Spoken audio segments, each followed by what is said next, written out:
Excitement about the possible return of NHL hockey to Winnipeg has been building for months, and it overflowed last night. Hundreds partied at Portage in Maine, overjoyed at the first news report to state flat out that a deal has been reached to move the Atlanta Thrashers to Winnipeg. Now, it didn't seem to matter that all the main characters involved have denied the story, but Jeff Keel is live at the MTS Center with more. Jeff, why have so many hockey fans embraced that one report?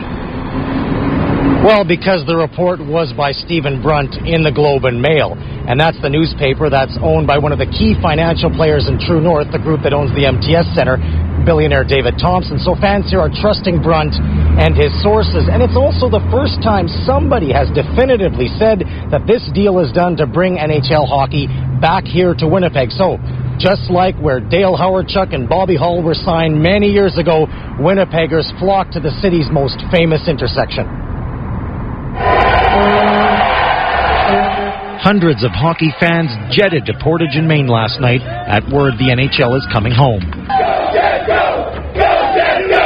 The frenzy began after the Globe and Mail's Stephen Brunt reported late yesterday a deal to relocate the Atlanta Thrashers to Winnipeg is done, and an announcement will be made here Tuesday. The deal has been completed between True North and Atlanta Spirit, the owners of the Atlanta Thrashers, that would have the team sold to the Winnipeg Group and moved to Winnipeg.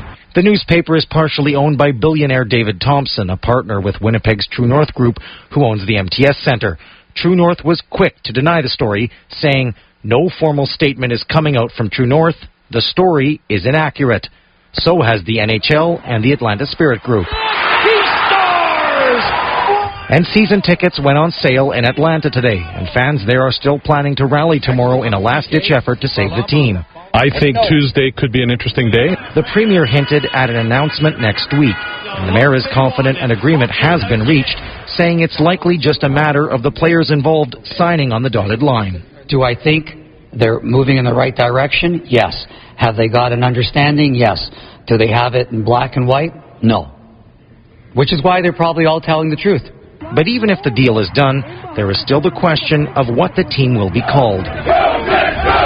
It's obvious what fans at last night's rally want, but those hopes might be thrashed. Unfortunately, I don't think it's going to be called the Winnipeg Jets, which would make me sad.